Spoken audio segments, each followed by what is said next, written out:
Nos últimos anos, Portugal tem surgido como um dos principais destinos para nômades digitais, interessados no seu clima agradável, culinária de alto padrão, localização privilegiada na Europa e um custo de vida acessível. Nesse contexto, cidades como Porto e Lisboa se tornaram muito visadas por esses trabalhadores, com a capital portuguesa contando com mais de 16 mil nômades digitais, que acabam somando na economia, com a criação de novos negócios, serviços e produtos. Todavia, esse fluxo de pessoas tem pressionado o mercado imobiliário português, tornando Portugal hoje o país entre os 38 membros da OCDE, com a maior diferença entre os preços das casas e os salários, levantando dúvidas em relação aos benefícios que os trabalhadores remotos trazem para a economia portuguesa. E nesse vídeo, analisaremos como Portugal se tornou o lar favorito de nômades digitais na Europa, e como essa situação está afetando sua economia e modo de vida do seu povo.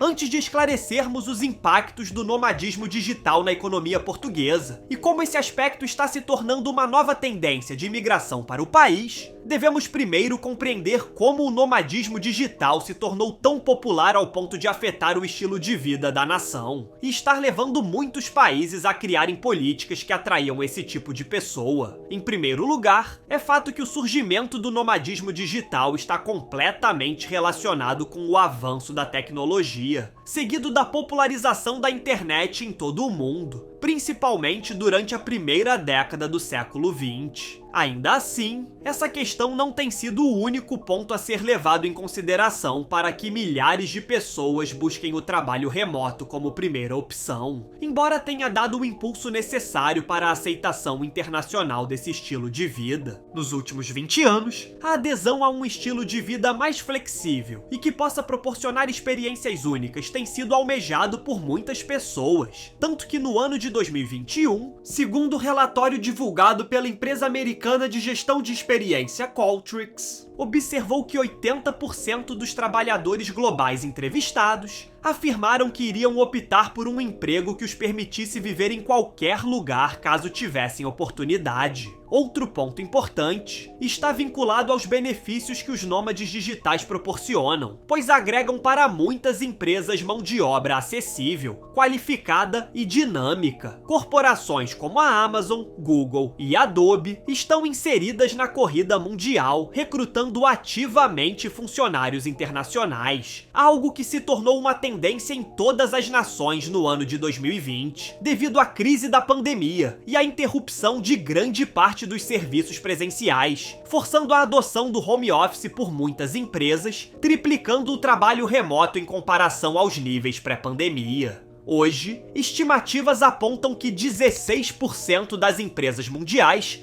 estão operando completamente online. Essa mudança permite que trabalhadores escolham locais com melhor qualidade de vida, sem a necessidade de abandonarem seus empregos. Para muitas nações, atrair esses indivíduos tem diversas vantagens, pois como a renda média dos trabalhadores remotos chega a ser $4.000 maior em comparação com a renda média de trabalhadores convencionais, atrair nômades digitais significa atrair um consumidor em potencial, capaz de consumir mais e demandar mais serviços do que seus próprios cidadãos, algo que tem levado mais de 50 países criarem vistos para esse tipo de imigrante, propondo isenção de impostos e benefícios especiais para esse público. Dessa maneira, surge a pergunta de como os nômades digitais estão mudando a economia portuguesa. Acerca da situação apresentada anteriormente em relação à popularização dos nômades digitais, Portugal tem sido um dos principais destinos desses trabalhadores, sendo uma das 10 nações do mundo que mais possuem nômades digitais. Tal questão não surpreende, tendo em vista que Portugal oferece uma cultura vibrante, clima agradável, localização privilegiada na Europa e custo de vida acessível, sendo essas qualidades muito atraentes para imigrantes, além de ter uma boa infraestrutura de conexão com a internet e serviços online, algo que naturalmente é crucial para que os nômades digitais possam trabalhar sem dificuldade onde quer que estejam, pois os mesmos necessitam estar constantemente conectados. No caso de Portugal, o país consegue se destacar e promover um ambiente favorável para esses novos migrantes, ao mesmo tempo que combina um setor tecnológico forte e consolidado, aliado a boa infraestrutura de conexão. Isso porque a nação é uma das poucas no mundo que domina a tecnologia de cabos submarinos, essenciais por cumprirem o papel de manter a conectividade global de internet e telecomunicações, onde atualmente até 99% do tráfego internacional de dados é transportado por esses cabos.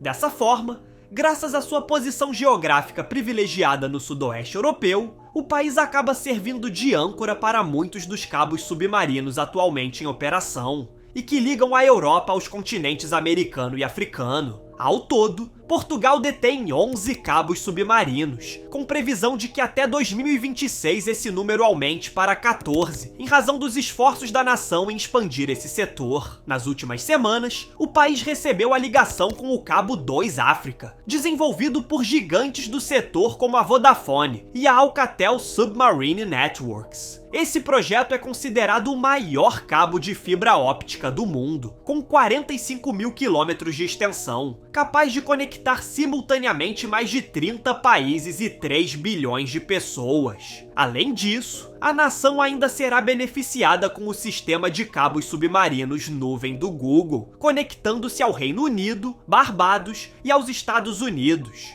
Com isso, diante de tamanha capacidade de conexão e acesso às principais redes mundiais de dados do planeta, os portugueses detêm atualmente um sistema de telecomunicações bastante robusto, essencial por impulsionar empresas e expandir negócios, atraindo clientes de todo o mundo. No atual momento, o país segue mantendo uma proposta bem definida de expansão da sua infraestrutura tecnológica, colocada como parte vital da Estratégia Nacional de Computação Avançada, acordada em 2017 junto de mais 5 países. Esse plano visa colocar Portugal como líder nesse segmento na Europa, com a criação de data centers, retenção de profissionais da área, além de estabelecer políticas favoráveis a investimentos nesse setor. Sendo assim, esse papel de liderança não só fortalece a economia portuguesa, mas também coloca Portugal na vanguarda da infraestrutura digital global, tornando-o um hub crucial para a conectividade de dados.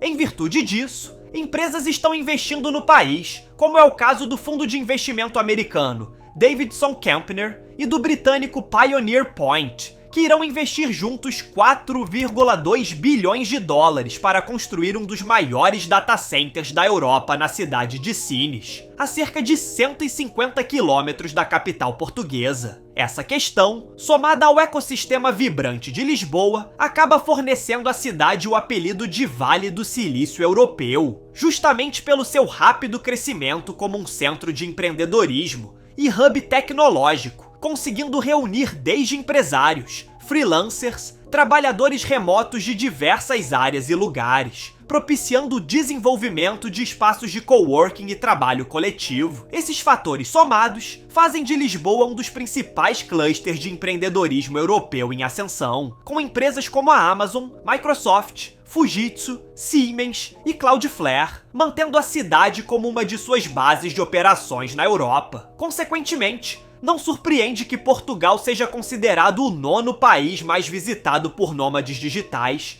e um dos melhores para esse público, tendo em vista que cidades como Lisboa e Porto se tornaram uma das cidades mais atrativas para trabalhadores remotos de países de alta renda e aposentados de países como Estados Unidos e Reino Unido, por exemplo, além de outros incentivos que os trabalhadores remotos têm acesso exclusivo em solo português, como os vistos para a renda passiva D7 e de nômades digitais D8, os quais permitem o acesso a serviços públicos no país e o caminho para alcançar a cidadania portuguesa para indivíduos estrangeiros que possuam renda de 3 salários mínimos no país. Além disso, os trabalhadores remotos ainda contam com isenção de impostos locais para uma estadia inferior a 183 dias. Nesse sentido, o constante fluxo de nômades digitais escolhendo Portugal como o país para viver e compartilhar experiências tem impulsionado os setores de turismo e hospitalidade, incluindo hotéis, aluguéis no Airbnb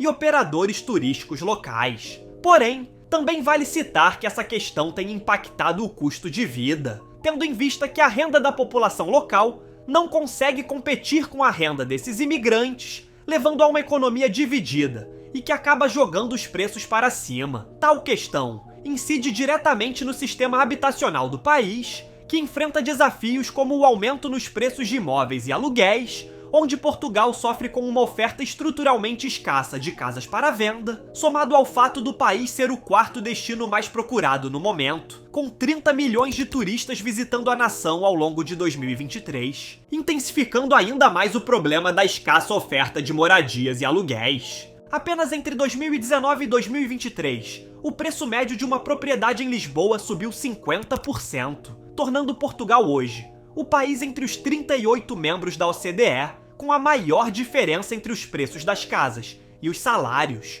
Logo, atualmente o preço médio de uma casa em Portugal custa mais de 500 mil dólares, sendo inclusive mais cara do que na Espanha e Itália, algo preocupante para o país onde metade dos trabalhadores recebem um salário inferior a 1.000 euros. Nessa perspectiva, o governo tem sido forçado a tomar medidas para desafogar a crise habitacional, desabilitando iniciativas que na prática facilitaram a aquisição de imóveis por estrangeiros, a exemplo do fim do Golden Visa em 2023, para transferência de capitais de 1,5 milhão de euros e de aquisição de bens como imóveis com valores de 500 mil euros e de 350 mil euros, além de que estrangeiros que procuram emprego em solo português devem solicitar visto de trabalho, o que antes era oferecido pelo visto de turista. Portanto, Portugal é um destino ideal para quem busca tecnologia, qualidade de vida, interconexão e oportunidades. Não é à toa que 10% da população é composta por estrangeiros, incluindo muitos nômades digitais. Estes promovem uma nova dinâmica econômica baseada em inovação